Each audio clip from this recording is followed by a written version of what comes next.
classic play, where they all have incremental times increases.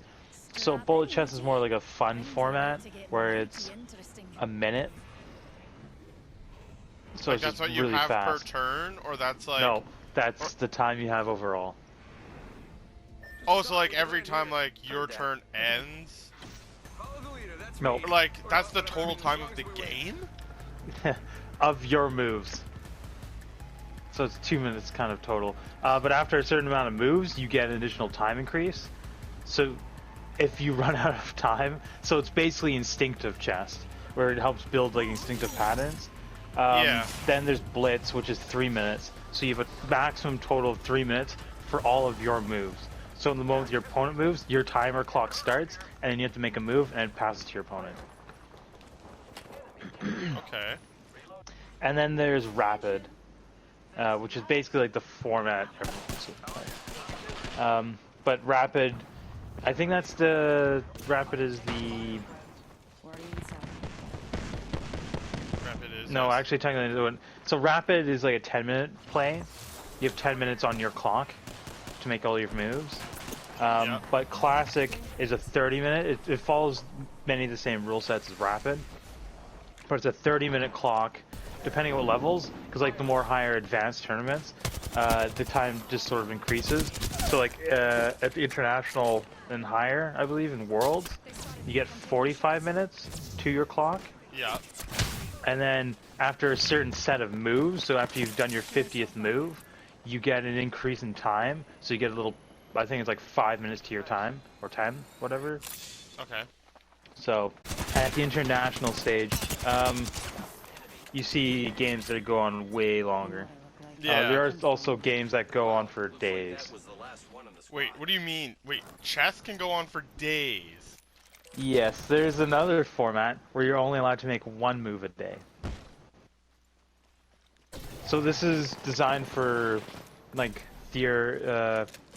theoretical play, where people develop and design lines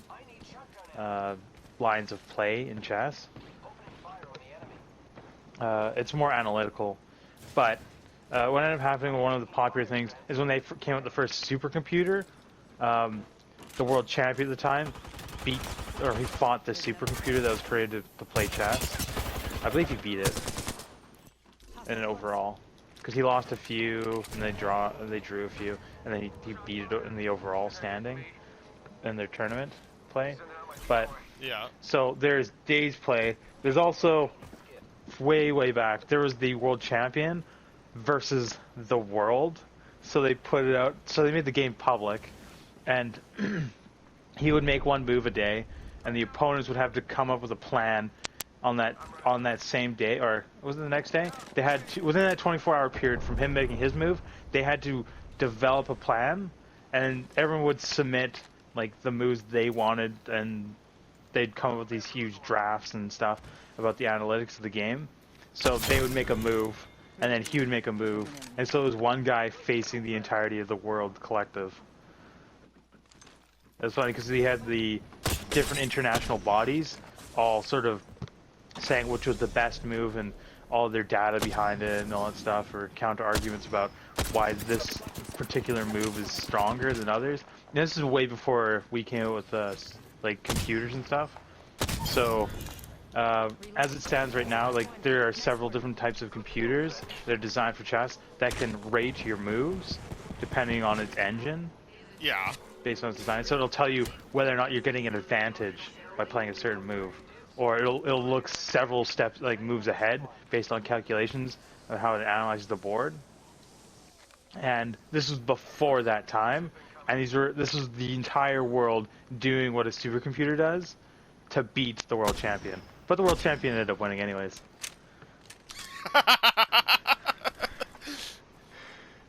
Yeah, he beat the world. He played some incredible chess. Apparently, he had like 6 or 7 moves that have never been cataloged before in the world of chess. That's During that game. possible? Yep. That seems unreal to me. Like, it's just like the idea that But- like there's a move out there in chess that just hasn't been done is like. Because you really think about it, it's not really a knight just magically transforms and does a different completely out of the blue move. It's just there's so much data behind every single game. If you looked up a basic line of chess, like just a game you played, Yeah. there's 100% data that somebody else has played the exact same moves you have. Like, same with your opponent. In their game, at the time, there was no recorded history of his move. So, the board state being the same and the move he made to get an advantage.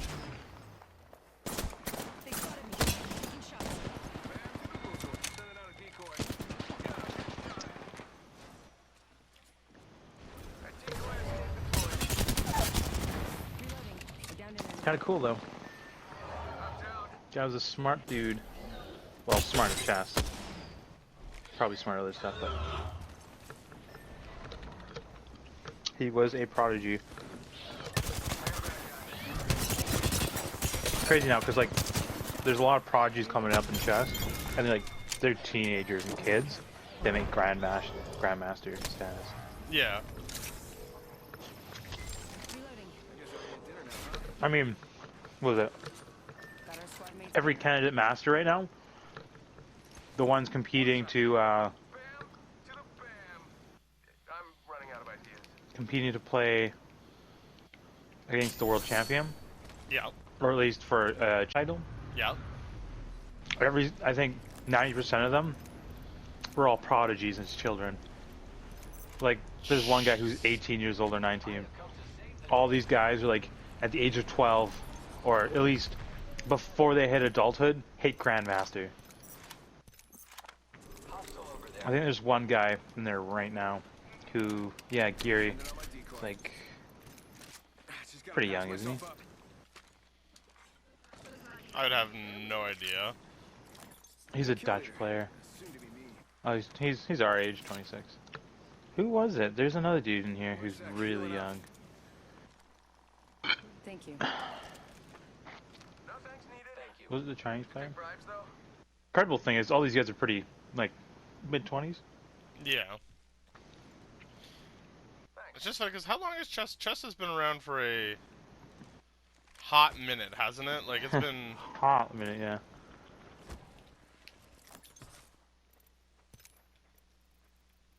I don't even have a fucking backpack. Jesus Christ. What do I have?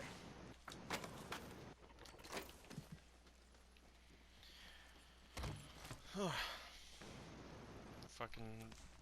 the idea that there's a version of chess where you get to make one move a day, I don't know. Here I go. That's insane to me. I mean, it's pretty snazzy. Cause like, I mean, I guess it was a popular format for like more casual and like in-depth play. Cause you'd really analyze lines of play. Cause it helps you develop develop your foresight, essentially. That's what that game was, the game format. So usually there's the format where you just play. You're within a time period, and there's the other format is where there's a time period before you move, so you're outside that time period, that time bubble. You couldn't move before before the time has elapsed to give you and force you the time to actually evaluate all your moves. So you're able to look like 5-10 steps ahead, essentially, or come up with like avenues of how to win. Like, believe me, I understand the idea of what it's doing, but it's just like... That's a much higher level play. Oh, it is designed for higher level play, okay. Yeah. And it's designed for like people who know what they're doing.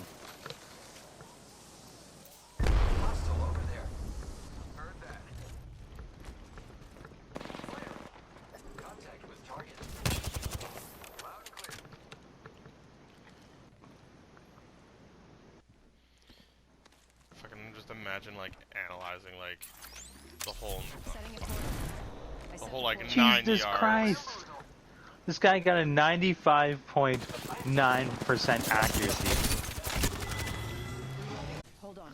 How do you get that high of an accuracy? In what? Sorry?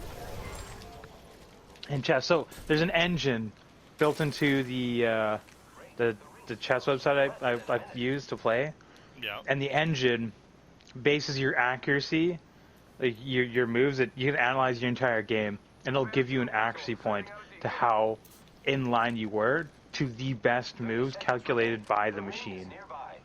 And this guy has a 95.9% accuracy. That's impressive. That is hella impressive. And this is against another Grandmaster at the Candidates tournament. I'm sure everyone up there. The other guy apparently the other guy made 2 mistakes and it dropped his accuracy and he ended up losing because of those 2 mistakes and the guy capitalized. But 95.9% accuracy to a machine. So this is what a machine would have done for the best move possible every single move. Yeah. He's only got 4% off. Rings moving. And sometimes the machine's accuracy is also based on its own calculations, so some ridiculous stuff. But, yeah. Crazy, crazy, crazy number. Care package coming in. Bam, there goes a boozle. Getting shot at. So he made a trade, hey? Throw my grenade out. Throwing arc star. Arcstar out. Interesting. I guess with that style of defense, is he doing the dragon defense? Something? Reloading. Enemy down. But he's... Reloading. King gets that, forces the trade. Imagine making a deficit push for the shield and just getting fucking locked outside of the arena. Wait, mistake? Evo shield here. Level 5. Did he concede here? Patching myself I up. honestly can't be the last would be move. surprised if like it's. Wait, what? There's only 2 squads left. Huh? Whoa. Huh? Huh? Whoa. All right. Oh, what? Our little Chinese guy conceded on that move. That's unfortunate. Bamboozles for the foolsholes. It works, it rhymes. Yeah, apparently this he's an East Indian guy of heritage, but he's 1 minute from rings not far.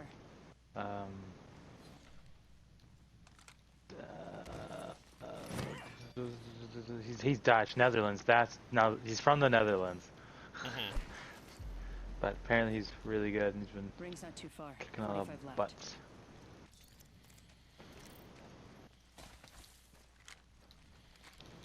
What I are see. these standings? Nephilah. So like, what's the average Federation. time of a pro game though? On the clock. The ring's close. Bam! Um, Bam! Guess I'm running out of ideas. I don't know. What do you mean you don't know? I don't know. Actually, I just don't know. I don't know the average time, because they do get time allotments increases. Because I think for this tournament they get 45 minutes for all their moves, or is it 30? Let's go down and check. Let's see how long this game goes. So he had 2 minutes, 2 minutes. Oh, the other guy beat him on opening preparation. Look! Oh wow, wow. 98.9% accuracy. Okay, Oh. well, I just won a game, I guess. 98.9. That's 99% accurate. This motherfucker's 1% off from being a machine.